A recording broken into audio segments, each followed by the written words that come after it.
시계 초침 소리가 마치 사형 선고를 알리는 망치 소리처럼 적막한 보호소 복도에 울려 퍼졌다. 늦은 밤, 보호소의 모든 불이 꺼지고 개들의 낮은 신음소리만이 강한이 들려오는 시간이었다. 안락사 대기실은 다른 공간보다 유독 더 싸늘하고 무거웠다. 그곳의 철창 안에는 수많은 생명들이 마지막 새벽을 견디고 있었다. 그 중에서도 유독 눈에 띄는 한 쌍이 있었다. 낡고 해진 담요 위에 웅크린 채 서로의 온기를 나누고 있는 어미 진돗개 백미와 그 품에 꼭 안겨 잠든 새끼 진돗개 샛별이었다. 백미의 눈은 감겨 있었지만 그녀의 내면은 폭풍처럼 휘몰아치고 있었다. 잊고 싶었던 과거의 조각들이 파편처럼 흩어져 그녀의 의식을 핥히었다. 따뜻한 햇살이 쏟아지던 마당, 상냥한 손길로 자신을 쓰다듬어 주던 여인의 모습, 그리고 갑작스러운 어둠과 공포, 굉음과 함께 무너져 내리던 세상, 그리고 홀로 남겨진 듯한 차가운 쓸쓸함. 그 모든 기억의 끝에는 늘 버려졌다는 잔인한 현실이 기다리고 있었다. 백미는 깊은 한숨을 내쉬었다. 그녀에게는 삶의 모든 의욕이 사라진 지 오래였다. 그저 샛별만이라도 살릴 수 있다면 하는 간절한 바람만이 그녀를 지탱하고 있었다. 샛별은 어미의 품에서 새근새근 숨을 쉬고 있었다. 아직 세상을 알기엔 너무 어리고 순진한 생명이었다. 백미는 샛별의 작은 몸을 더욱 단단히 감싸 안았다. 혹시라도 이 차가운 기운이 샛별에게까지 스며들까봐 두려웠다. 내일이면, 아니 6시간 뒤면 이 모든 고통이 끝날 것이었다. 그것은 해방일 수도, 혹은 또 다른 절망일 수도 있었다. 백미는 알 수 없었다. 그저 시간이 멈춰주기를 바랄 뿐이었다. 보호소는 겉으로 보기엔 깨끗하고 체계적이었지만 그 안에는 말 못할 슬픔과 절망이 가득했다. 자원봉사자들은 나름의 방식으로 최선을 다했지만 버려지는 유기견들의 수는 감당할 수 없을 만큼 많았다. 매주 정해진 안락사 시간은 보호소 직원들에게도 고통스러운 순간이었다. 이들은 마음속으로 끊임없이 외쳤다. 제발, 제발 누군가 와서 이 생명들을 데려가 주기를. 하지만 기적은 쉽게 찾아오지 않았다. 새벽 3시, 보호소 사무실의 낡은 벽시계는 째깍거리며 시간을 알렸다. 당직을 서던 직원은 깊은 한숨을 쉬며 안락사 명단을 다시 확인했다. 백미와 샛별의 이름이 가장 위에 있었다. 직원은 죄책감에 고개를 숙였다. 이 작고 사랑스러운 생명들이 대체 무슨 죄를 지었단 말인가? 그는 철창 속에서 평화롭게 잠든 샛별의 모습을 보고 더욱 마음이 아팠다. 어미의 죽음도 모른 채 잠들어 있는 아이의 모습은 너무나 순수했다. 백미는 아주 희미하게 들려오는 인간들의 발소리에 잠에서 깼다. 직원이 안락사 명단을 확인하는 소리를 그녀는 알아들을 수 없었지만 그 분위기만큼은 명확하게 느낄 수 있었다. 자신과 샛별에게 다가오는 불길한 그림자. 백미는 불안감에 몸을 떨었다. 그녀는 샛별의 얼굴을 핥으며 작은 몸을 더욱 품속으로 파고들게 했다. 엄마가 지켜줄게. 무슨 일이 있어도 너만큼은. 그녀의 눈에 뜨거운 눈물이 맺혔다. 그때 백미의 뇌리 속을 강렬하게 스쳐 지나가는 영상이 있었다. 그것은 불확실한 기억의 파편들이 아니었다. 선명하고 생생한 이미지였다. 자신을 사랑스럽게 안아주던 젊은 여인의 얼굴, 그녀의 부드러운 목소리, 그리고 자신에게 걸어주던 목걸이의 차가운 감촉.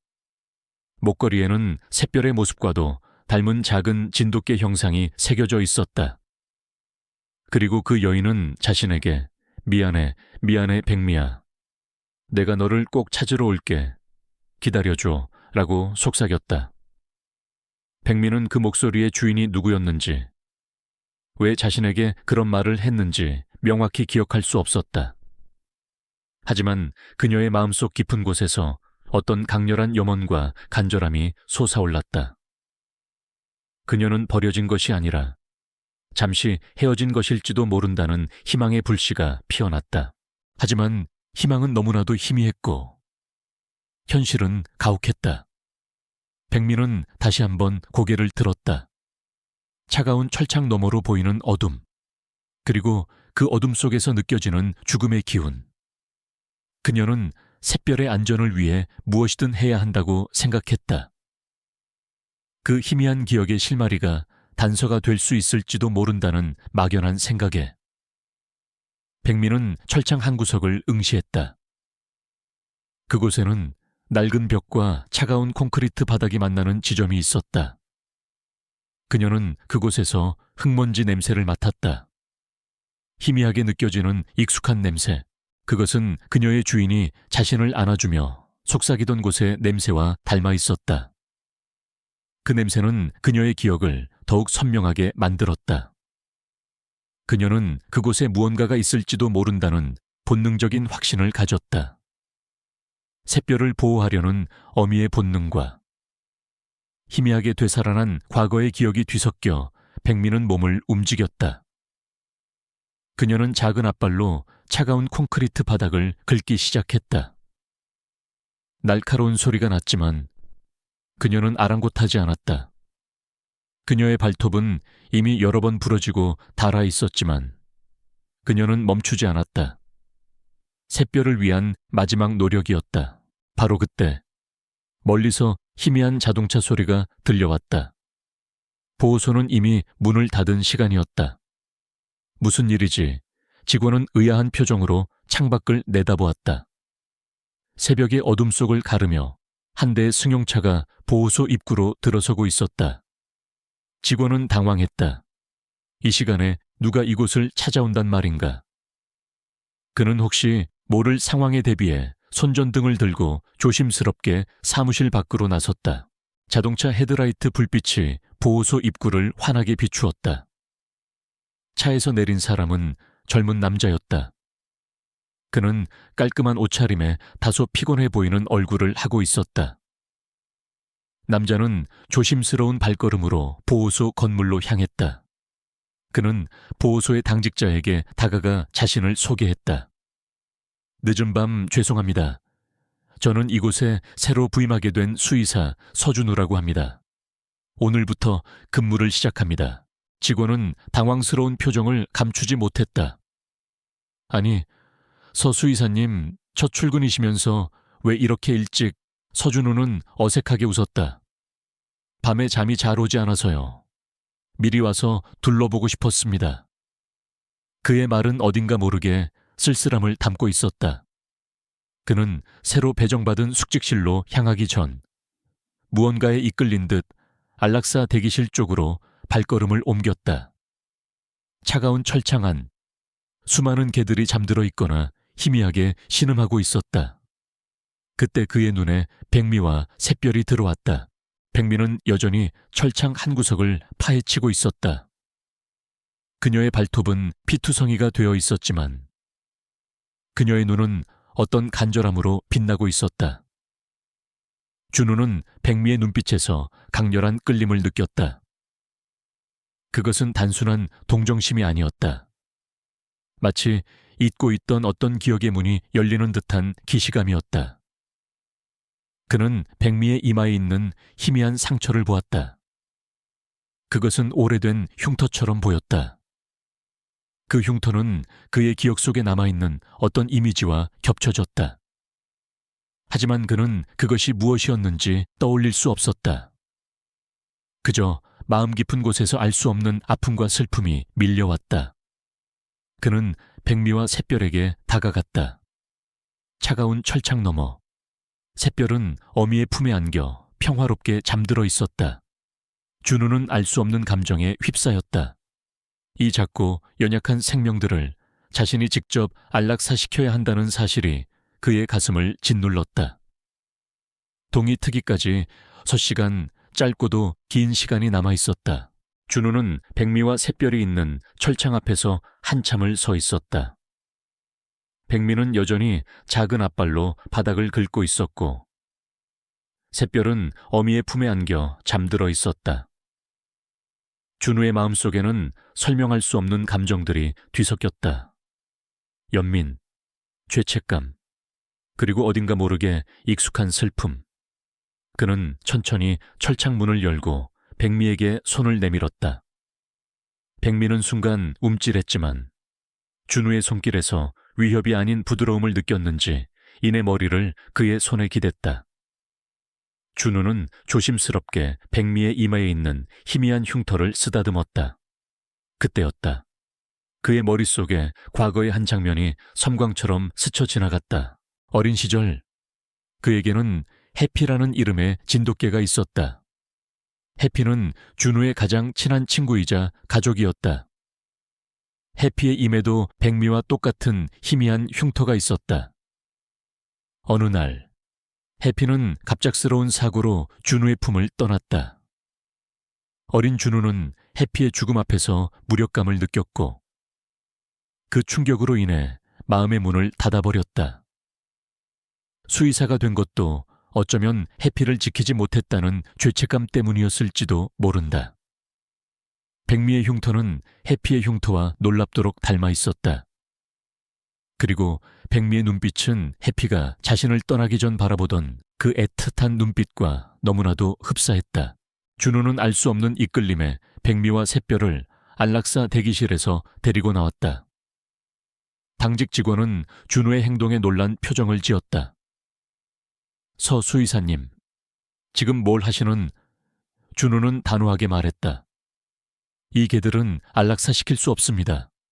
적어도 지금은 아닙니다. 직원은 난감해했지만 새로 부임한 수의사의 단호한 모습에 더 이상 말릴 수 없었다. 준우는 백미와 샛별을 보호소 안쪽에 있는 작은 격리실로 옮겼다. 그곳은 다른 개들과 분리되어 있어 좀 더 조용하고 안락한 공간이었다. 격리실로 옮겨진 백미는 불안해하는 대신 준우를 올려다보며 낮은 신음소리를 냈다. 그것은 감사의 표현 같았다. 샛별은 어미의 품에서 평화롭게 잠들어 있었다. 준우는 백미에게 물과 사료를 주었다. 백미는 허겁지겁 사료를 먹기 시작했고 샛별도 잠시 후 잠에서 깨어나 어미와 함께 사료를 먹었다. 그들의 모습은 애처로우면서도 동시에 강렬한 생명력을 내뿜고 있었다. 준우는 밤새 백미와 샛별의 곁을 지켰다.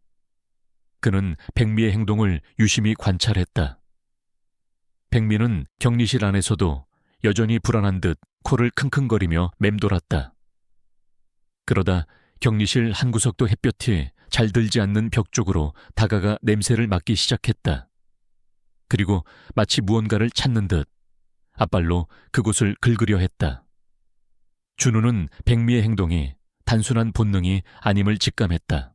날이 밝자 준우는 보호소 책임자에게 백미와 샛별의 안락사를 보류해 줄 것을 요청했다. 책임자는 난색을 표했다.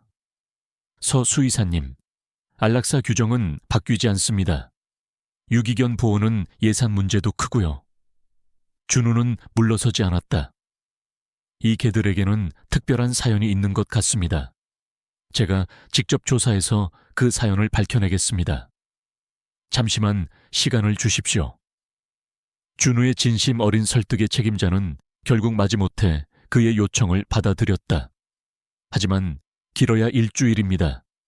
그 안에 아무것도 밝혀지지 않으면 책임자의 말은 더 이상 이어지지 않았다. 준우는 고개를 끄덕였다. 그에게 주어진 시간은 극히 짧았지만 그는 이 백미와 샛별을 살려야 한다는 강한 의무감을 느꼈다. 준우는 백미가 유독 관심을 보였던 격리실의 벽을 자세히 살펴보았다. 벽은 오래된 콘크리트였고 특별한 것은 보이지 않았다. 하지만 백미는 그곳에서 흙냄새를 맡고 있었다. 준우는 백미의 직감을 믿었다. 그는 벽 근처의 바닥을 조심스럽게 파헤치기 시작했다. 낡은 흙과 먼지를 걷어내자 딱딱한 것이 손에 닿았다. 그것은 흙 속에 파묻힌 작은 나무 상자였다. 상자는 젖은 흙으로 인해 부패한 흔적이 역력했지만 아직 온전한 형태를 유지하고 있었다. 준우는 조심스럽게 상자를 열었다. 상자 안에는 방수 비닐에 쌓인 채 보존된 몇 가지 물건들이 들어있었다. 낡은 가죽 지갑, 빛바랜 사진 몇 장, 그리고 작고 얇은 종이 묶음. 가장 먼저 준우의 눈에 들어온 것은 가죽 지갑이었다. 지갑 안에는 오래된 신분증이 들어있었다. 사진 속에 젊은 여인은 밝게 웃고 있었는데 그녀의 이름은 이지은이었다. 그리고 신분증 아래에는 낡은 학생증이 있었는데 그 학생증의 사진 속 여인은 이지은과 너무나도 닮아 있었다. 그리고 지갑 깊숙한 곳에는 낡고 다른 강아지 인식표가 들어있었다. 인식표에는 백미라는 이름과 함께 전화번호가 새겨져 있었다. 준우는 심장이 쿵 하고 내려앉는 것을 느꼈다. 백미의 이름이 적힌 인식표, 그리고 젊은 여인의 신분증, 이지은이 백미의 주인님이 분명했다. 준우는 이지은의 신분증 사진 속 여인의 얼굴에서 알 수 없는 기시감을 느꼈다. 그리고 문득 백미의 과거 기억 속에 나타났던 여인의 얼굴이 이지은과 오버랩되는 듯했다. 그는 빛바랜 사진들을 꺼내 들었다. 사진 속에는 젊은 이지은이 어린 백미와 함께 다정하게 웃고 있었다. 백미의 이매는 현재 백미의 이마에 있는 것과 똑같은 희미한 흉터가 선명하게 보였다. 그리고 또 다른 사진 속에는 이지은과 백미, 그리고 갓 태어난 듯한 작은 강아지들이 함께 있었다. 사진 속의 강아지들은 샛별과 놀랍도록 닮아 있었다. 마지막으로 준우는 얇은 종이 묶음을 펼쳤다.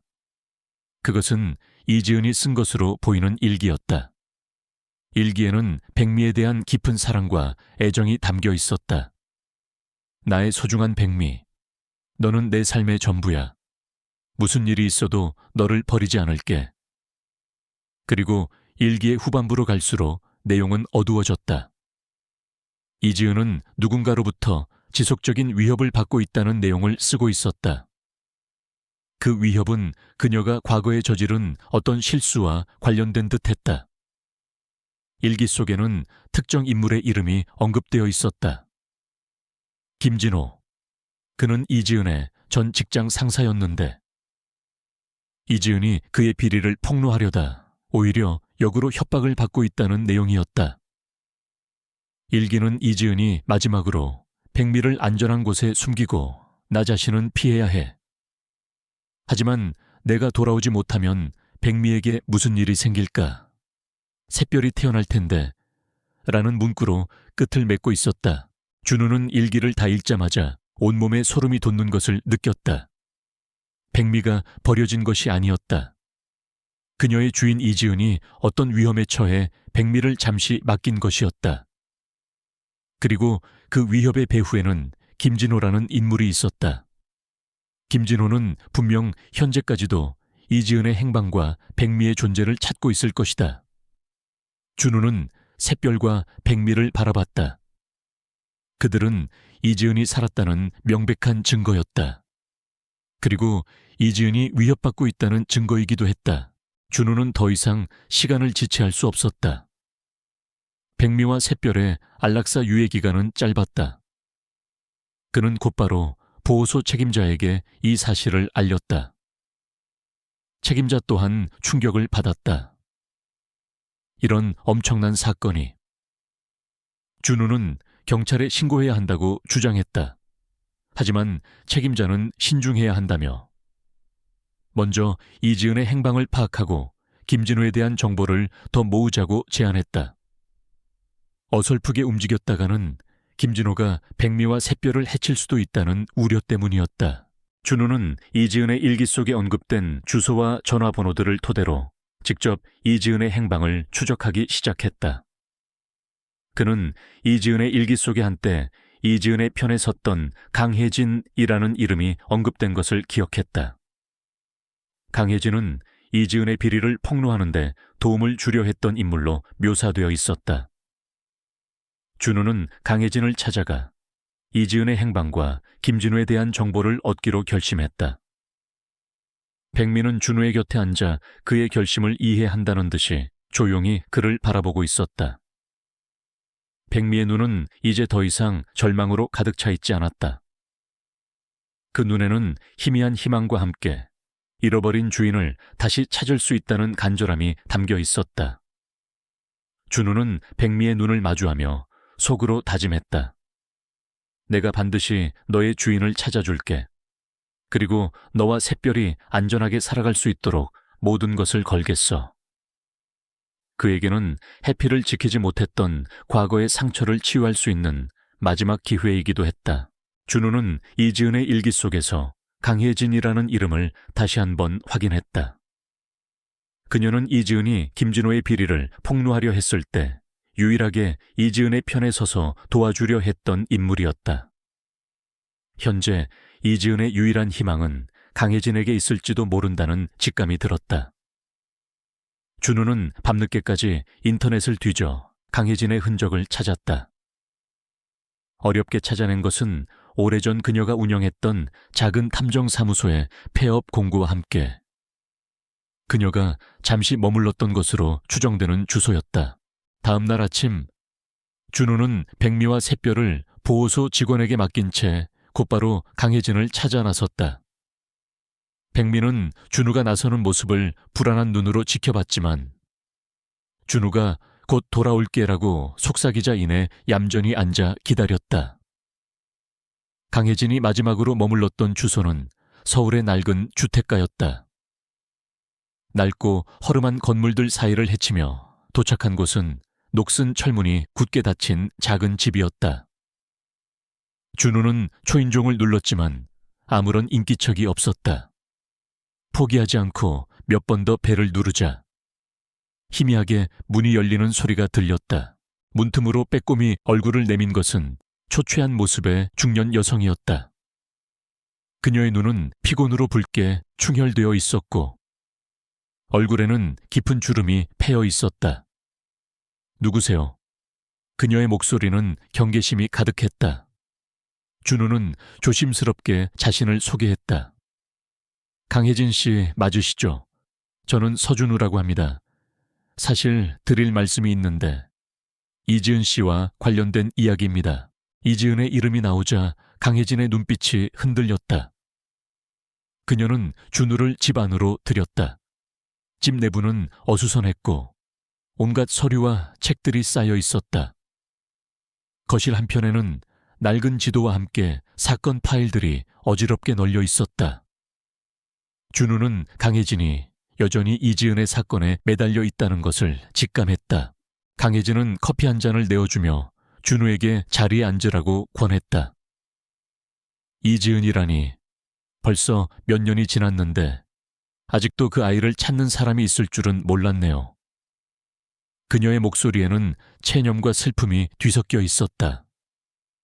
준우는 자신이 백미와 샛별을 보호하고 있으며 이지은의 일기와 녹음 테이프를 발견했다고 설명했다. 그는 상자에서 꺼낸 이지은의 사진과 일기, 그리고 백미의 인식표를 강혜진에게 내밀었다. 강혜진은 사진 속 이지은의 얼굴을 보자마자 눈물을 글썽였다. 그녀는 떨리는 손으로 백미의 인식표를 만졌다. 백미, 그랬군요. 백미가 살아있었군요. 그녀는 이지은의 일기를 읽기 시작했다. 글을 읽어 내려갈수록 그녀의 얼굴은 점점 더 어두워졌다. 진호, 김진호 그 악마 같은 자식, 결국 이렇게 됐을 줄 알았어. 강혜진은 과거를 털어놓기 시작했다. 그녀는 한때 유명한 탐정이었지만 김진호 사건 이후 모든 것을 잃고 폐인이 되다시피 했다고 말했다. 김진호는 겉으로는 성공한 사업가처럼 보였지만 뒤로는 온갖 불법적인 사업과 비리를 저지르고 있었다. 이지은은 그의 비서로 일하면서 김진호의 범죄를 우연히 알게 되었고 양심의 가책을 느껴 내부 고발을 준비하고 있었다. 강혜진은 이지은의 의로운 마음에 감동받아 그녀를 돕기로 결심했다. 그러나 김진호는 생각보다 교활하고 잔인한 인물이었다. 그는 이지은과 강혜진을 협박하고 증거를 조작하여 오히려 이지은을 내부 정보 유출이라는 죄명으로 몰아세웠다. 강혜진 또한 김진호의 압력으로 인해 모든 것을 잃고 탐정 일을 그만둘 수밖에 없었다. 이지은은 김진호가 자신을 해칠 것이라는 것을 직감하고 있었어요. 그래서 저에게 모든 증거를 넘겨주려 했죠. 하지만 제가 너무 늦었어요. 그녀가 증거를 넘겨주기 직전에 사라졌어요. 저는 그녀가 죽었을 거라고 생각했어요. 김진호는 그런 짓을 하고도 남을 놈이니까요. 강혜진은 고개를 숙였다. 저는 이지은을 지켜주지 못했다는 죄책감에 시달리며 살아왔어요. 매일 밤 그녀의 마지막 전화 목소리가 제 귀에 맴돌았죠. 선배님, 제게 무슨 일이 생기면 제발 백미를 찾아주세요. 백미만은. 강혜진은 눈물을 닦아냈다. 준우는 강혜진에게 백미가 자신에게 이지은의 일기와 녹음 테이프를 찾아주었다는 사실, 그리고 백미의 이마에 있는 문양이 이지은이 어릴 적 백미에게 걸어주었던 목걸이의 형상과 똑같다는 사실을 알려주었다. 강혜진은 놀라움을 금치 못했다. 그렇다면 백미가 정말 이지은의 메시지를 전해준 거로군요. 기적 같네요. 그녀의 얼굴에 희미한 희망의 빛이 스쳐 지나갔다. 준우는 김진호의 현재 행적에 대해 물었다. 강혜진은 김진호가 최근까지도 정치권에 영향력을 행사하며 더욱 거대한 사업을 확장하고 있다고 설명했다. 그는 자신의 과거를 철저히 숨기고 있어요. 이지은의 존재 자체가 그에게는 치명적인 약점이죠. 이지은이 살아있다면 그는 무슨 짓이든 할 겁니다. 준우는 강혜진에게 백미의 녹음 테이프를 들려주었다. 테이프에서 흘러나오는 이지은의 목소리와 김진호의 섬뜩한 목소리는 강혜진의 얼굴을 경악으로 물들였다. 이런 증거가 있었다니. 강혜진은 무릎을 탁 쳤다. 이것만 있다면 김진호를 다시 수사할 수 있을 겁니다. 제가 아는 형사에게 연락해 볼게요. 강혜진은 다시금 탐정으로서의 날카로운 눈빛을 되찾았다. 그녀는 준우에게 김진호의 현재 사업체와 관련된 정보, 그리고 그가 숨기고 있는 비자금 경로에 대한 단서들을 넘겨주었다. 김진호는 자신의 비밀 장부를 숨겨둔 곳이 있을 겁니다. 아마도 그곳에 이지은의 흔적이나 그녀를 납치한 증거가 있을지도 몰라요. 준우는 백미와 샛별에게 시간이 많지 않다는 사실을 상기시켰다. 보호소에서 저희에게 준 시간은 길어야 일주일입니다. 그 안에 모든 것을 밝혀내야 합니다. 강혜진은 고개를 끄덕였다. 알아요. 우리에게 시간이 없다는 걸. 하지만 이제 우리는 혼자가 아니에요. 백미가 우리를 이끌어줄 겁니다. 준우는 강혜진과 함께 김진호의 뒤를 쫓기 시작했다. 그들은 김진호의 회사 주변을 탐문하고 그의 사업과 관련된 사람들을 은밀히 만났다. 백미의 녹음 테이프와 이지은의 일기는 그들에게 큰 용기와 확신을 주었다. 강혜진의 뛰어난 정보력과 준우의 동물에 대한 이해는 놀라운 시너지를 냈다. 그러던 중 그들은 김진호가 최근 들어 유독 자주 방문하는 한 별장을 알아냈다. 그 별장은 외딴 곳에 위치해 있었고 경비가 삼엄했다. 강혜진은 직감했다. 아마 저곳에 김진호의 비밀 장부가 있거나 아니면 이지은이 있을지도 몰라요. 준우는 백미와 샛별이 걱정되었다. 그는 보호소로 돌아와 백미와 샛별을 만났다. 백미는 준우의 얼굴을 핥으며 불안한 듯 낑낑거렸다. 마치 준우가 위험에 처해 있음을 아는 듯했다. 준우는 백미에게 별장 사진을 보여주었다. 백미는 사진 속 별장을 보자마자 격렬하게 짖기 시작했다. 그리고 흥분한 듯 몸을 떨었다. 백미의 반응은 준우에게 확신을 주었다. 저 별장에 이지은과 관련된 중요한 무언가가 있는 것이 분명했다. 그날 밤 준우는 보호소 책임자에게 자신의 계획을 설명했다. 책임자는 준우의 용기에 감탄하면서도 위험을 경고했다. 김진호는 보통 인물이 아닙니다. 신중하게 움직여야 합니다. 준우는 고개를 끄덕였다. 알고 있습니다. 하지만 더 이상 늦출 수 없습니다. 백미와 샛별에게는 시간이 없습니다. 준우는 강혜진과 함께 별장으로 향했다. 그들은 어둠을 틈타 별장 주변을 잠입했다. 별장은 고요했지만 내부는 불이 환하게 켜져 있었다. 준우는 백미가 보여주었던 반응을 떠올렸다. 그리고 그의 마음속에서 알 수 없는 긴장감과 함께 강한 의지가 솟아올랐다. 이 모든 것의 끝이 보였다. 김진호의 악행을 밝혀내고 이지은을 찾아내며 백미와 샛별에게 새로운 삶을 선물해 줄 수 있는 마지막 기회가 온 것이다. 김진호의 별장은 마치 깊은 숲속에 숨겨진 요새 같았다. 높은 담장과 촘촘히 박힌 감시 카메라, 그리고 야음을 틈타 별장 주변을 순찰하는 경비원들의 그림자까지. 준우와 강혜진은 어둠을 틈타 별장 주변을 조심스럽게 살폈다. 강혜진은 노련한 탐정답게 별장의 구조와 경비 시스템을 빠르게 파악했다. 경비가 생각보다 삼엄하네요. 아마 이 안에 숨겨둔 게 정말 중요한 것일 겁니다.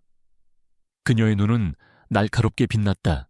준우는 보호소에 홀로 남겨진 백미와 샛별이 걱정되었다. 주어진 시간은 이제 얼마 남지 않았다. 그들이 무언가를 찾지 못한다면 백미와 샛별은 다시 안락사 위기에 처할 것이다. 그는 주먹을 꽉 쥐었다. 반드시 이지은을 찾아야 해. 그리고 백미의 기억이 틀리지 않았다는 것을 증명해야 해. 그들은 경비원들의 순찰 시간을 파악하고 별장의 가장 취약한 지점을 찾아냈다. 낡은 담벼락 뒤편에 감시 카메라 사각지대가 있었고 그곳에는 작은 환풍구가 희미하게 보였다. 아마 저곳으로 들어가는 게 가장 빠를 겁니다. 강혜진이 속삭였다. 준우는 고개를 끄덕였다. 그들은 준비해 온 장비들을 이용해 환풍구를 통해 별장 내부로 침입했다. 별장 내부는 호화로웠지만 동시에 묘한 냉기가 흘렀다. 값비싼 가구들과 그림들이 놓여 있었지만 어딘가 모르게 차가운 기운이 감돌았다. 준우는 이지은의 일기에서 읽었던 내용을 떠올렸다. 이지은은 김진호가 자신의 비밀 장부를 숨겨둔 곳이 있을 것이라고 암시했었다. 그 장부에는 김진호의 모든 비리 증거와 함께 이지은을 납치하거나 감금한 흔적이 남아있을지도 모른다는 희망을 품었다. 강혜진은 김진호의 서재로 보이는 곳으로 향했다. 서재는 온갖 책들로 가득 차 있었고 한쪽 벽면에는 거대한 금고가 박혀 있었다. 아마 저 금고 안에 모든 것이 있을 겁니다. 강혜진은 금고를 열기 위해 애썼지만 쉽지 않았다. 그때 준우는 백미가 이지은의 일기에서 특정 장소를 언급했던 것을 기억해냈다. 아버지의 서재에 숨겨진 비밀 통로. 물론 이지은의 아버지가 아닌 김진호의 서재였지만 이지은의 기억이 어떤 단서를 제공할 수도 있었다. 준우는 서재를 꼼꼼히 살피기 시작했다. 그는 이지은의 일기 속에서 언급된 내용들을 되새겼다. 책장 뒤에 숨겨진 버튼. 그는 손으로 책장 곳곳을 더듬었다. 마침내 그의 손에 작은 돌출부가 만져졌다. 그는 그 돌출부를 눌렀다. 딸깍 하는 소리와 함께 책장의 일부가 안쪽으로 밀려 들어가며 어둡고 좁은 비밀 통로가 모습을 드러냈다. 강혜진은 놀라움을 금치 못했다. 역시 김진호는 이곳에 무언가를 숨겨두고 있었군요. 그들은 조심스럽게 비밀 통로 안으로 들어섰다. 통로는 먼지와 함께 곰팡이 냄새가 났고 지하로 이어지는 듯했다. 통로의 끝에는 또 다른 철문이 나타났다. 철문은 굳게 잠겨 있었지만 강혜진은 능숙하게 자물쇠를 풀었다. 문이 열리자 그들 앞에는 놀라운 광경이 펼쳐졌다. 그곳은 작은 밀실이었는데 안에는 여러 대의 모니터와 컴퓨터 장비들이 놓여 있었다. 벽면에는 수많은 서류들과 사진들이 덕지덕지 붙어 있었다. 그리고 그 사진들 중에는 이지은의 모습이 담긴 사진도 있었다. 하지만 이지은의 사진 옆에는 섬뜩한 붉은 펜으로 X자가 그려져 있었다. 이런 강혜진의 얼굴이 굳어졌다.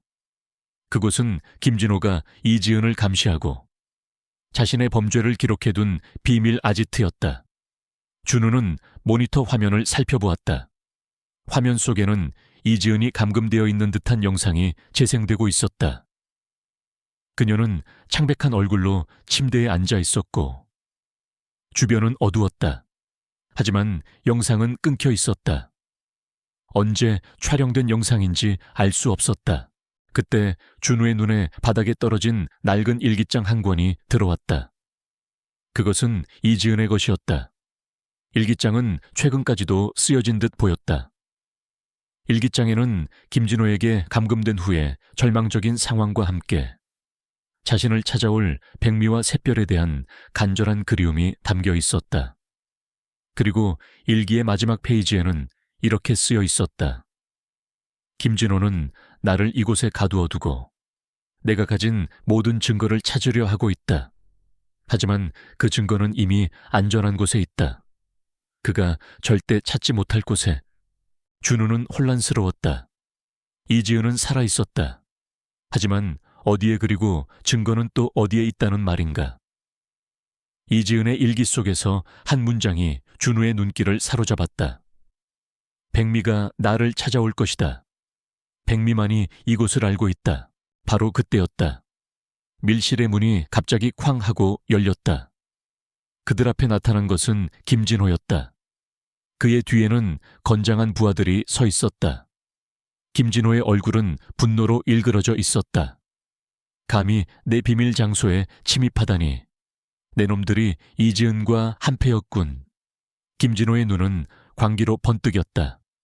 그는 준우의 손에 들린 이지은의 일기를 발견하고 더욱 분노했다. 그 일기 당장 내놓아라. 준우는 일기를 품에 숨기고 강혜진의 뒤로 물러섰다. 김진호 씨, 당신의 모든 범죄는 이제 세상에 드러날 겁니다. 이지은 씨의 생사는 어떻게 된 겁니까? 강혜진은 김진호를 향해 외쳤다. 김진호는 비웃었다. 이지은, 그녀는 죽었어. 죽은 년이 무슨 말을 하겠다고. 너희들도 곧 그년 꼴이 될 거야. 김진호의 부하들이 준우와 강혜진에게 달려들었다. 격렬한 몸싸움이 시작되었다. 준우는 강혜진을 보호하며 필사적으로 저항했다. 강혜진은 노련한 격투술로 부하들을 제압했지만 수적 열세에 몰렸다. 준우는 자신이 붙잡히면 백미와 샛별이 위험해진다는 생각에 온 힘을 다해 싸웠다. 하지만 그들은 점점 궁지에 몰렸다. 그 순간 준우의 뇌리에 백미의 모습이 스쳐 지나갔다. 백미가 자신에게 이지은의 일기를 찾아주었던 순간, 그리고 이마의 문양, 백미는 이지은의 살아있는 증거였다. 그리고 백미의 이마에 있는 문양은 이지은이 어릴 적 백미에게 걸어주었던 목걸이의 형상과 똑같았다. 잠깐 준우가 소리쳤다. 김진호와 부하들이 잠시 멈칫했다. 준우는 김진호에게 이지은의 일기 속에서 읽었던 한 문장을 외쳤다. 이지은 씨는 백미만이 이곳을 알고 있다고 했습니다. 김진호 씨, 이지은 씨는 아직 살아있고 그녀가 숨긴 증거를 백미가 알고 있다는 뜻입니다. 김진호의 얼굴이 하얗게 질렸다. 그는 백미의 존재를 알지 못했다. 그는 이지은이 모든 증거를 가지고 사라졌다고 생각했고 이지은을 죽였으니 모든 증거가 사라졌다고 믿었다. 하지만 백미가 살아있었고 심지어 이지은의 증거를 찾는데 도움을 주었다는 사실에 충격을 받았다. 그의 눈빛에 공포와 불안감이 스쳐 지나갔다. 말도 안 돼. 그 개는 이미 오래전에 버려졌어. 어떻게 살아있을 수가. 김진호는 당황하며 말을 더듬었다. 그는 자신의 완벽한 계획에 예상치 못한 변수가 생겼음을 깨달았다. 백미는 김진호에게 가장 큰 위협이 될 수 있는 존재였다. 강혜진은 준우의 기지를 놓치지 않았다. 그녀는 곧바로 무정의를 꺼내 외쳤다. 김진호는 이지은을 납치 감금하고 모든 증거를 없애려 합니다. 지금 당장 지원을 요청합니다. 우리는 김진호의 비밀 아지트에 있습니다. 그녀는 미리 연락해둔 경찰에게 상황을 알리고 있었다. 김진호는 강혜진의 무전을 듣자마자 분노했다. 젠장 모두 죽여 흔적도 남기지 마. 그는 마지막 발악을 하듯 준우와 강혜진에게 달려들었다. 준우는 강혜진을 보호하며 필사적으로 저항했다. 그들의 싸움은 더욱 격렬해졌다. 그들은 경찰이 도착할 때까지 시간을 벌어야 했다. 백미의 시간이 얼마 남지 않았다는 사실이 준우의 머릿속을 맴돌았다. 그는 이 모든 싸움이 백미와 샛별을 위한 것임을 잊지 않았다. 별장 밖에서 희미하게 경찰차의 사이렌 소리가 들려왔다. 김진호의 얼굴은 절망으로 물들었다. 그는 자신의 모든 것이 무너지고 있음을 깨달았다. 그는 마지막 발악으로 준우를 향해 달려들었다. 준우는 그의 공격을 피하며 김진호의 팔을 꺾었다. 김진호의 손에서 작은 USB 하나가 떨어졌다. 준우는 그것을 재빨리 주었다. 경찰이 별장 안으로 들이닥치고 김진호와 그의 부하들은 현장에서 체포되었다. 준우와 강혜진은 안도의 한숨을 내쉬었다. 그들은 피투성이가 되어 있었지만 그들의 눈빛은 승리감과 함께 희망으로 가득 차 있었다. 준우는 손에 든 USB를 바라보았다. 이것은 김진호의 모든 범죄가 담긴 결정적인 증거일 것이었다. 이제 남은 것은 이지은의 행방을 찾는 것이었다. 그리고 백미와 샛별을 구하는 것이었다. 모든 퍼즐 조각이 맞춰지고 있었다. 별장 밀실에서 김진호와 그의 부하들이 체포된 후 준우와 강혜진은 지친 몸을 이끌고 경찰서로 향했다. 그들이 발견한 이지은의 일기와 김진호의 USB는 결정적인 증거였다. USB 안에는 김진호의 모든 불법 사업 내역, 비자금 장부, 그리고 이지은을 감금하고 협박했던 증거 영상들이 고스란히 담겨 있었다. 영상 속 이지은은 며칠 전까지도 살아있었으며 자신이 가진 김진호의 또 다른 비리 증거를 어딘가에 숨겼다는 말을 남기고 있었다. 하지만 영상은 거기까지였다. 이지은의 정확한 위치는 여전히 오리무중이었다. 강혜진은 유능한 형사들에게 증거를 넘기고 김진호 사건의 재수사를 요청했다. 경찰은 즉시 수사팀을 꾸렸고 김진호는 구속되었다. 준우는 잠시 안도했지만 이지은의 행방과 보호소의 백미, 샛별이 여전히 그의 마음에 걸렸다. 백미와 샛별의 안락사 유예 기간은 이제 단 하루밖에 남지 않았다. 준우는 경찰서에서 나와 곧장 보호소로 향했다. 백미와 샛별은 준우가 돌아오자마자 격렬하게 꼬리를 흔들며 그를 방였다. 백미는 준우의 품에 얼굴을 비볐고 샛별은 작은 앞발로 그의 바짓가랑이를 붙잡았다. 준우는 그들을 쓰다듬으며 속삭였다. 조금만 더 기다려줘. 내가 반드시 너희 주인을 찾아올게. 하지만 시간은 야속하게 흘러갔다. 이지은의 행방에 대한 단서는 여전히 찾기 어려웠다. 경찰은 김진호가 이지은을 감금했던 밀실을 수색했지만 그녀의 흔적만 있을 뿐 이지은 자신은 없었다.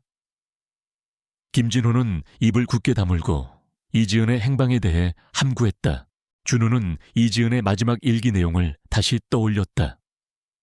김진호는 나를 이곳에 가두어 두고 내가 가진 모든 증거를 찾으려 하고 있다. 하지만 그 증거는 이미 안전한 곳에 있다. 그가 절대 찾지 못할 곳에, 그리고 이지은이 백미와 관련하여 남긴 말. 백미가 나를 찾아올 것이다. 백미만이 이곳을 알고 있다. 백미만이 알고 있는 곳. 준우는 백미가 단순한 개가 아님을 다시 한번 깨달았다. 백미는 이지은의 기억을 공유하는 듯한 신비로운 존재였다. 준우는 백미를 데리고 보호소 주변을 산책했다. 백미는 평소처럼 준우의 곁을 따라 걸었지만 특정 장소에 다다르자 갑자기 멈춰섰다. 그곳은 보호소 부지 외곽에 있는 낡고 버려진 창고였다. 창고는 오랜 세월 방치되어 벽은 허물어졌고 지붕은 찢겨져 있었다. 백미는 창고 안으로 들어가려 애썼다. 낑낑거리며 문을 긁었고 흥분한 듯 지저댔다. 준우는 백미의 행동이 예사롭지 않음을 느꼈다. 그는 창고 문을 열고 안으로 들어섰다. 창고 내부는 곰팡이 냄새와 함께 낡은 가구들이 어지럽게 쌓여 있었다. 백미는 망설임 없이 창고 안쪽 깊숙한 곳으로 향했다. 그곳에는 낡은 천막으로 덮인 무언가가 놓여 있었다. 백미는 천막을 발로 긁으며 제거하려 했다. 준우는 백미를 도와 천막을 걷어냈다. 그 아래에는 녹슨 철문이 박혀 있었다. 철문은 굳게 닫혀 있었고 자물쇠가 걸려 있었다. 설마 이곳에 준우는 직감했다. 이지은이 말한 안전한 곳이 바로 이곳일지도 모른다는 생각에 심장이 거세게 뛰었다. 그때 준우의 휴대폰이 울렸다. 강혜진이었다. 서 수의사님, 김진호가 변호사를 통해 이상한 말을 했다고 합니다. 내가 가진 진정한 증거는 아무도 찾지 못할 곳에 있다. 그리고 그곳을 아는 자는 나뿐이다. 그는 뭔가 숨기고 있는 게 분명해요. 강혜진의 목소리에는 초조함이 섞여 있었다. 준우는 백미가 찾은 철문의 존재를 강혜진에게 알렸다. 혜진 씨, 제가 지금 낡은 창고에 와 있습니다.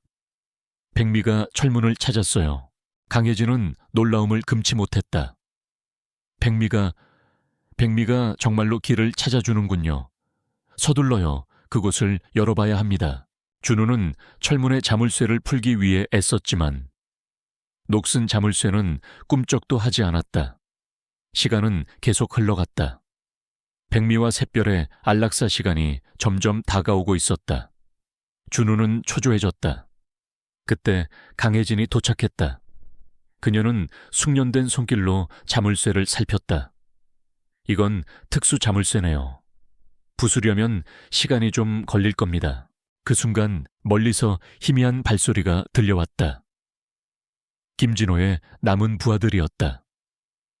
그들은 김진호가 체포된 후에도 남아있던 이지은의 흔적을 찾기 위해 보호소 주변을 맴돌고 있었던 것이다. 그들은 준우와 강혜진이 창고 안으로 들어가는 것을 목격하고 뒤를 쫓아온 것이었다. 저들을 막아 저 안에 뭔가 중요한 게 있는 게 분명해.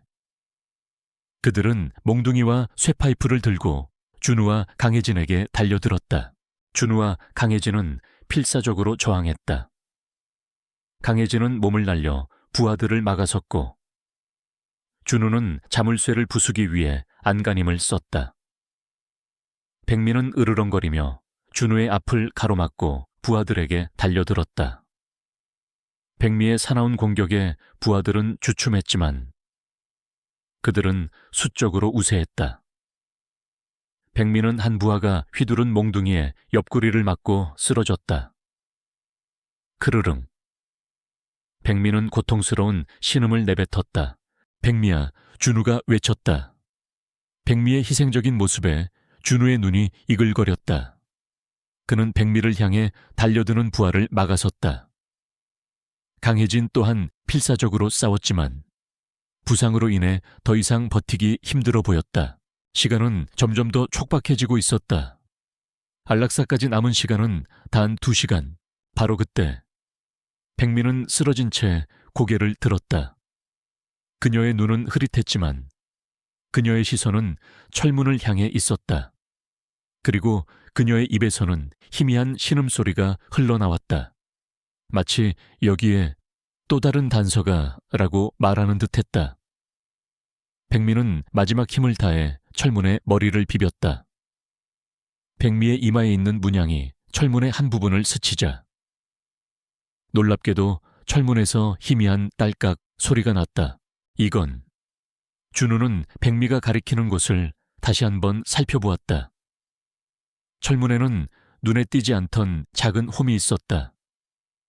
그리고 그 홈은 백미의 이마에 있는 문양과 정확히 일치하는 형태였다. 준우는 백미의 이마를 철문의 홈에 맞춰 눌렀다. 딸깍 하는 소리와 함께 철문의 잠금 장치가 해제되었다. 강혜진과 김진호의 부하들은 이 광경에 놀라움을 금치 못했다. 저 개가 문을 열었어. 그들은 백미의 신비로운 능력에 경악했다.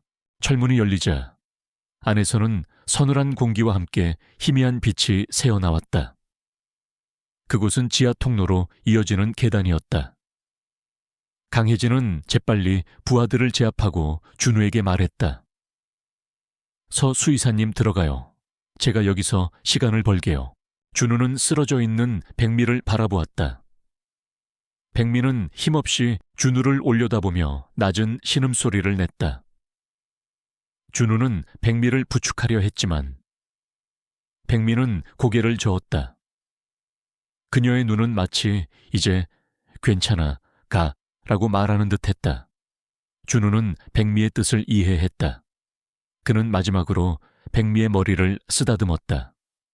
고마워, 백미야. 내가 반드시 모든 것을 밝혀낼게. 준우는 철문 안으로 들어섰다. 지하 통로는 좁고 어두웠지만 끝에서는 희미한 빛이 새어나오고 있었다. 백미가 준우에게 마지막으로 안내한 곳, 이곳의 모든 진실이 숨겨져 있을 것이었다. 준우는 빠르게 계단을 내려갔다. 그의 심장은 두려움과 함께 강렬한 희망으로 뛰고 있었다. 백미와 샛별의 운명, 그리고 이지은의 생사가 이 지하 통로 끝에 달려 있었다. 그는 절대로 포기하지 않을 것이었다. 지하 통로는 예상보다 깊고 길었다. 준우는 거친 숨을 몰아쉬며 계단을 내려갔다. 백미의 희생, 그리고 그녀가 마지막으로 보여준 기적 같은 행동이 준우의 마음속에 강한 불꽃을 지폈다. 그는 이제 단순한 유기견의 생명을 구하는 수의사가 아니었다.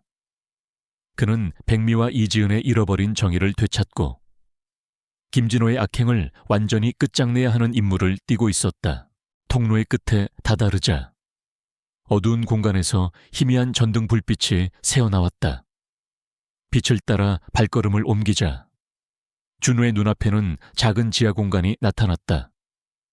그곳은 좁고 습했지만 간이 침대와 작은 테이블이 놓여 있었다. 그리고 테이블 위에는 낡은 종이 뭉치와 휴대폰 하나가 놓여 있었다. 준우는 휴대폰을 집어들었다. 배터리가 거의 방전된 상태였지만 전원을 켜자 잠시 후에 희미하게 화면이 들어왔다. 휴대폰의 잠금 화면에는 이지은의 얼굴이 보였다. 준우는 휴대폰을 조심스럽게 살폈다.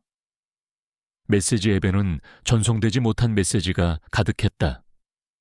대부분 강혜진에게 보내려 했던 메시지였다. 선배님, 저 김진호의 비리 증거를 찾았어요. 이곳에 숨겨놨어요. 그리고 여러 장의 사진들.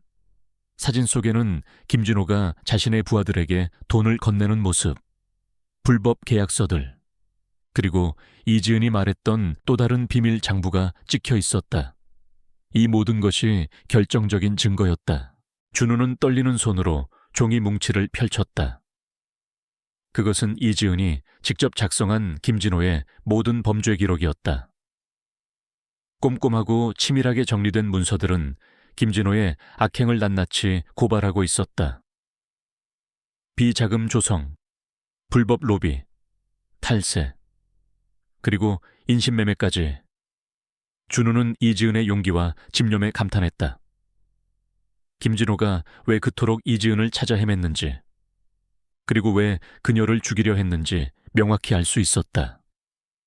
이 모든 증거가 세상에 드러나면 김진호는 재기불능 상태가 될 것이었다. 이지은 씨, 살아있는 거죠? 준우는 희미한 희망을 품고 주변을 둘러보았다. 하지만 이지은의 흔적은 어디에도 없었다. 그녀가 이 증거들을 이곳에 숨기고 어딘가로 피신했기를 바랄 뿐이었다. 그때 준우의 휴대폰이 울렸다. 강혜진이었다. 서 수의사님, 거기 뭔가 찾았습니까? 김진호의 부하들이 너무 많아서. 제가... 강혜진의 목소리가 끊겼다. 준우는 불안감에 심장이 철렁했다. 강혜진이 위험에 처한 것이 분명했다. 그는 더 이상 지체할 수 없었다. 이 증거들을 가지고 세상 밖으로 나가야 했다. 준우는 급히 지하 공간을 빠져나왔다. 하지만 그가 지상으로 향하는 계단을 오르던 중 위에서부터 거친 발소리가 들려왔다. 김진호의 부하들이었다. 그들은 강혜진을 제압하고 준우가 지하로 도망쳤음을 눈치챈 듯했다. 꼼짝마 내놈 손에 든 그거 뭔지 다 알아, 당장 내놓아라. 그들은 준우를 향해 달려들었다. 준우는 필사적으로 도망쳤다. 그는 이 증거들이 세상에 드러나야만 백미의 희생이 헛되지 않을 것이라고 생각했다. 그는 휴대폰과 서류 뭉치를 품에 단단히 안고 뛰었다. 결국 준우는 지하 통로의 끝, 보호소 창고 입구까지 다다랐다. 창고 안은 아수라장이 되어 있었다. 강혜진은 피투성이가 된 채 바닥에 쓰러져 있었고, 백미는 백미가 쓰러져 있던 자리에는 아무것도 남아있지 않았다. 백미가 빛과 함께 사라졌던 기억이 준우의 뇌리를 스쳤다. 슬픔과 분노가 그의 심장을 찢는 듯했다. 백미야. 준우는 이를 악물었다. 그는 김진호의 부하들을 노려보았다. 너희들이 감히 건방진 놈, 당장 이지은의 증거를 내놓지 않으면 여기서 죽여버릴 거야. 부하들은 몽둥이를 들고 준우에게 달려들었다.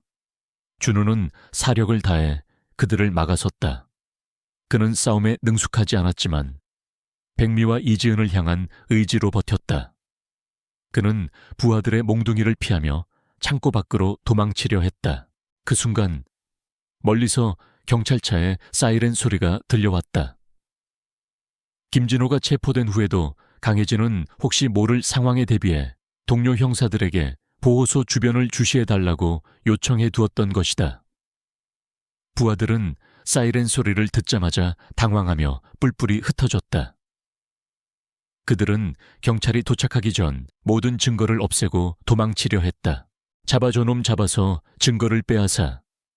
부하들은 준우를 향해 마지막 발악을 했다. 준우는 비틀거리는 몸을 이끌고 창고 밖으로 뛰쳐나갔다. 경찰차가 보호소 입구에 막 도착한 순간이었다. 준우는 경찰을 향해 소리쳤다. 여기입니다. 증거가 여기 있습니다. 경찰이 준우를 발견하고 달려왔다. 부하들은 경찰의 추격에 쫓겨 어둠 속으로 도망쳤다. 준우는 경찰에게 자신이 발견한 이지은의 휴대폰과 서류 뭉치를 건넸다. 경찰은 증거물을 확인하고 즉시 현장 보존을 지시했다. 그리고 김진호의 남은 부하들을 체포하기 위해 추격대를 보냈다. 준우는 안도의 한숨을 내쉬었다. 이제 모든 것이 끝났다. 그는 쓰러져 있는 강혜진에게 다가갔다. 강혜진은 의식을 잃은 채 피를 흘리고 있었지만 숨은 붙어 있었다. 준우는 그녀를 안심시켰다. 혜진 씨, 이제 괜찮아요. 모든 것이 끝났어요. 다음 날 아침, 언론은 김진호의 모든 비리와 이지은의 감금 사건을 대서특필했다. 이지은이 숨긴 증거와 백미의 역할이 세상에 알려지면서 대중은 충격과 동시에 감동을 받았다. 김진호는 추가 혐의로 기소되었고 그의 모든 사업은 몰수되었다. 김진호의 몰락은 잔혹했지만 동시에 정의가 승리했음을 보여주는 상징적인 사건이었다. 하지만 이지은의 행방은 여전히 묘연했다. 준우와 강혜진은 경찰과 함께 이지은의 흔적을 계속해서 찾아다녔다. 백미가 이끌었던 비밀 지하 통로와 창고는 모든 사건의 핵심 장소로 보존되었다. 사람들은 백미의 숭고한 희생에 감동했고 백미를 정의로운 수호견으로 불렀다. 보호소에는 백미를 기리는 작은 추모 공간이 마련되었다. 준우는 이지은의 흔적을 찾아 보호소 주변의 숲을 다시 한번 꼼꼼히 살폈다. 이지은이 마지막으로 백미에게 보낸 메시지, 그리고 일기 속에 백미만이 이곳을 알고 있다는 문구가 계속해서 그의 머릿속을 맴돌았다. 백미는 이지은을 이곳에 숨겼던 것일까? 아니면 이지은이 백미를 이곳에 두고 어딘가로 피신했던 것일까? 숲속 깊은 곳, 준우의 눈에 낡은 오두막 한 채가 들어왔다. 오두막은 거의 허물어져 있었고 나뭇가지와 덩굴로 뒤덮여 있었다. 오두막 안으로 들어서자 오래된 나무 냄새와 함께 희미한 온기가 느껴졌다. 먼지 쌓인 테이블 위에는 낡은 컵과 접시가 놓여 있었고 한쪽 구석에는 낡은 담요가 접혀 있었다. 누군가가 최근까지 이곳에 머물렀던 흔적이었다. 그리고 오두막 안쪽 벽면에는 낡은 나무판이 하나 박혀 있었다. 나무판을 치우자 그 뒤에는 또 다른 작은 공간이 나타났다. 그곳에는 깨끗하게 보존된 작은 노트 한 권이 놓여 있었다. 노트는 이지은의 것이었다. 노트에는 그녀가 김진호의 위협을 피해 이곳으로 숨어들었고 그동안 백미와 샛별을 그리워하며 이곳에서 살아왔다는 내용이 담겨 있었다. 그리고 마지막 페이지에는 이렇게 쓰여 있었다. 김진호의 부하들이 나를 발견했다. 나는 더 이상 이곳에 머물 수 없다. 백미와 샛별을 부탁한다. 그리고 고맙다. 백미야, 너는 언제나 나의 수호천사였어. 이지은은 이곳에 있었다. 그리고 다시 사라졌다. 준우의 마음은 착잡했다. 그녀는 김진호의 부하들에게 발견되어 다시 도망쳤거나 혹은 준우는 희미한 희망을 붙잡고 다시 한번 이지은의 행방을 추적하기 시작했다. 그는 이지은의 노트에서 단서를 찾기 위해 밤새도록 노력을 기울였다.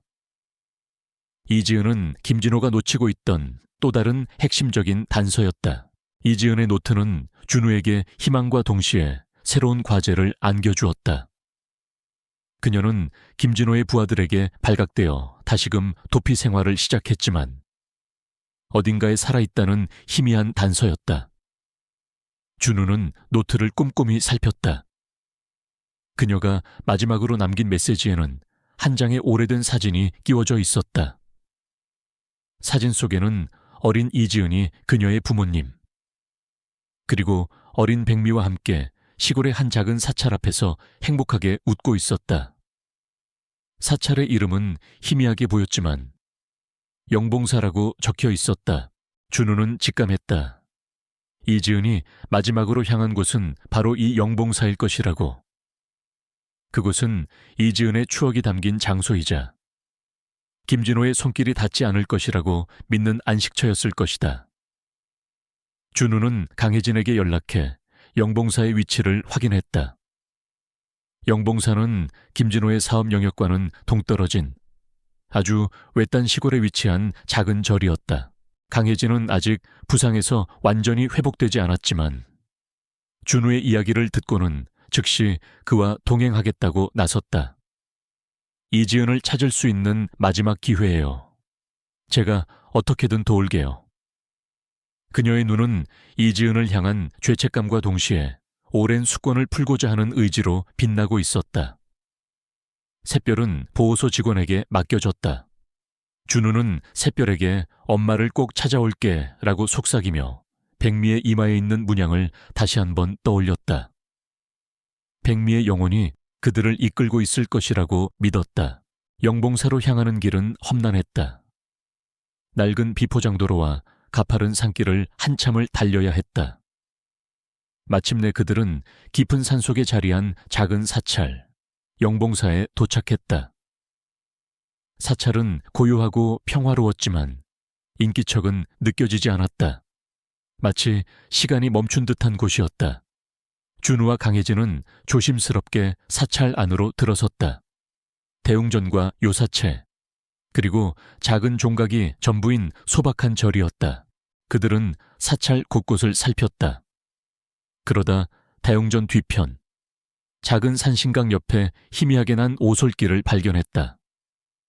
오솔길은 사람의 발길이 뜸한 듯 잡초가 무성했다. 백미가 이지은에게 백미만이 이곳을 알고 있다고 했던 말이 준우의 머릿속을 맴돌았다. 백미는 이곳을 알고 있었을 것이다. 오솔길을 따라 한참을 걸어 올라가자 작은 약수터가 나타났다. 약수터 옆에는 낡고 작은 암자가 숨겨져 있었다. 암자 안에서는 희미하게 불빛이 새어나왔다. 준우와 강혜진은 숨을 죽이고 암자 문에 다가섰다. 그리고 조심스럽게 문을 열었다. 암자 안에는 젊은 여인이 앉아 있었다. 촛불 하나에 의지한 채 그녀는 낡은 책을 읽고 있었다. 그녀의 얼굴은 창백했지만 눈빛은 강인했다. 그녀는 바로 이지은이었다. 이지은은 문이 열리는 소리에 고개를 들었고 준우와 강혜진을 발견하자마자 놀라움을 금치 못했다. 당신들은 그녀의 목소리는 떨렸다. 준우는 자신이 누구인지, 그리고 백미와 샛별을 보호하고 있으며 그녀를 찾아왔다고 설명했다. 그는 이지은에게 백미가 찾아준 일기와 녹음 테이프, 그리고 자신이 발견한 김진호의 USB까지 모든 증거를 보여주었다. 이지은은 증거들을 보자마자 눈물을 흘렸다. 백미가 정말... 그녀는 준우가 건넨 백미와 샛별의 사진을 품에 안고 오열했다. 이지은은 자신이 김진호의 밀실에서 가까스로 탈출한 후 이곳 영봉사로 숨어들었다고 설명했다. 이곳은 그녀의 부모님과 백미와의 소중한 추억이 담긴 곳이었고 김진호가 결코 찾지 못할 것이라고 생각한 마지막 은신처였다. 그녀는 김진호의 부하들이 자신을 쫓고 있다는 것을 알고 있었지만 이곳에서 숨어 지내며 세상의 진실을 알릴 방법을 찾고 있었다고 말했다. 백미가 절 찾아온 거나 다름없네요. 백미는 저를 살린 거예요. 그리고 샛별이도. 이지은은 흐느끼며 말했다. 그녀는 자신이 버려졌다고 생각했던 백미가 오히려 자신을 구해냈다는 사실에 감격했다. 그때였다. 암자 밖에서 발소리가 들려왔다. 김진호의 남은 부하들이었다. 그들은 김진호가 체포된 후에도 이지은의 행방을 찾기 위해 필사적으로 수색을 벌였고 결국 영봉사까지 추적해 온 것이었다. 이지은 거기 있는 거 다 알아. 순순히 나와라. 그렇지 않으면 너희 모두 죽는다. 그들의 목소리는 증오와 분노로 가득 차 있었다. 준우와 강혜진은 이지은을 보호하며 암자 문을 막아섰다. 이지은은 떨리는 손으로 준우가 준 증거들을 품에 안았다. 이건 반드시 세상에 알려져야 해요. 김진호의 부하들은 암자 문을 부수고 안으로 들이닥쳤다. 그들은 몽둥이와 칼을 들고 준우와 강혜진 그리고 이지은을 위협했다. 격렬한 몸싸움이 시작되었다. 준우는 이지은과 증거들을 보호하며 필사적으로 저항했다. 강혜진은 부상에도 불구하고 노련한 기술로 부하들을 막아섰다. 하지만 그들은 수적으로 열세에 놓여 있었다. 그 순간 암자 안에서 희미하게 빛이 뿜어져 나왔다. 그것은 이지은의 가슴에 안겨있던 백미와 샛별의 사진에서 흘러나오는 빛이었다. 빛은 점점 더 강렬해지며 암자 안을 가득 채웠다. 김진호의 부하들은 눈부신 빛에 당황하며 뒤로 물러섰다. 빛 속에서 백미의 형상이 희미하게 나타났다. 그것은 백미의 영혼이었다. 백미는 이지은의 곁에 서서 부하들을 향해 으르렁거렸다. 백미의 영혼은 부하들을 향해 달려들었다. 부하들은 알 수 없는 공포에 사로잡혀 비명을 지르며 암자 밖으로 도망치기 시작했다. 백미의 영혼은 그들이 완전히 사라질 때까지 암자를 지켰다. 백미의 영혼이 사라지자 암자 안은 다시 고요해졌다. 준우, 강혜진, 이지은은 숨을 몰아쉬었다. 그들은 백미의 희생과 영혼이 그들을 지켜주었음을 깨달았다. 그때 멀리서 경찰차의 사이렌 소리가 들려왔다. 강혜진이 미리 연락해둔 지원팀이었다. 김진호의 부하들은 영봉사 산길에서 경찰에게 모두 붙잡혔다. 이지은은 병원으로 이송되어 치료를 받았다. 그녀의 증언과 준우가 발견한 증거들은 김진호의 모든 범죄를 낱낱이 밝혀냈다. 김진호는 최고형을 선고받았고 그의 모든 재산은 몰수되었다. 이지은은 모든 것을 잃었지만 정의를 되찾았고 백미와 샛별을 다시 만날 수 있다는 희망을 얻었다. 사건이 마무리된 후 이지은은 보호소로 찾아와 백미와 샛별을 만났다. 샛별은 엄마를 만나자마자 품에 안겨 어리광을 부렸다. 이지은은 샛별을 끌어안고 눈물을 흘렸다. 그녀는 백미의 사진을 바라보며 속삭였다. 고마워. 백미야, 네가 나를 살렸어. 그리고 다시 돌아와 줘서 고마워. 이지은은 깊은 고민 끝에 샛별을 준우에게 맡기기로 결정했다. 준우 씨가 백미와 샛별을 살렸어요. 샛별이에게는 준우 씨가 필요해요. 저 또한 몸과 마음을 추스르는 시간이 필요하고요. 준우는 이지은의 결정을 존중했다. 그는 샛별을 자신의 아들처럼 돌볼 것이라고 약속했다. 강혜진은 이지은에게 자신의 탐정사무소에서 함께 일하자고 제안했다. 이지은은 강혜진의 제안을 받아들였고 그들은 함께 정의를 실현하는 새로운 삶을 시작했다. 준우는 샛별과 함께 영봉사를 다시 찾았다. 영봉사는 이제 많은 사람들이 찾는 평화로운 사찰이 되어 있었다. 사람들은 백미의 희생을 기리기 위해 영봉사 한편에 작은 추모비를 세웠다. 추모비에는 진실을 밝히고 생명을 구한 영원한 소견 백미라고 새겨져 있었다. 준우는 샛별과 함께 추모비 앞에서 백미를 추모했다. 시간이 흐르면서 샛별은 건강하고 씩씩하게 성장했다. 샛별의 임에는 백미와 똑같은 희미한 문양이 선명하게 남아있었다. 샛별은 영리하고 사람들의 마음을 움직이는 특별한 능력을 가지고 있었다. 준우는 샛별과 함께 유기견 보호 활동에 적극적으로 참여했다. 그는 샛별의 이야기를 통해 많은 사람들에게 생명의 소중함과 유기견에 대한 인식을 개선하는 데 앞장섰다. 샛별은 마치 백미의 영혼이 다시 태어난 듯 준우의 곁을 그림자처럼 지키며 그의 모든 활동을 도왔다. 준우는 샛별을 바라보며 미소 지었다. 백미는 떠났지만 샛별이 그의 곁에 있었다. 샛별은 백미의 사랑과 용기를 물려받은 존재였다. 준우의 삶은 이제 더 이상 고독하지 않았다. 그는 샛별이라는 새로운 가족을 얻었고 이지은과 강혜진이라는 소중한 동료를 만났다. 그리고 무엇보다 그는 해피를 지키지 못했던 과거의 죄책감에서 벗어나 마음의 평화를 찾았다. 노을이 지는 저녁, 준우는 샛별과 함께 영봉사 언덕에 앉아 멀리 도시를 바라보았다. 도시의 불빛은 어둠 속에서 희미하게 빛나고 있었다. 세상은 여전히 불완전하고 어두운 그림자가 드리워져 있었지만 준우는 더 이상 두렵지 않았다. 그의 곁에는 샛별이 있었고 그의 마음속에는 백미의 영원한 영혼이 함께하고 있었다.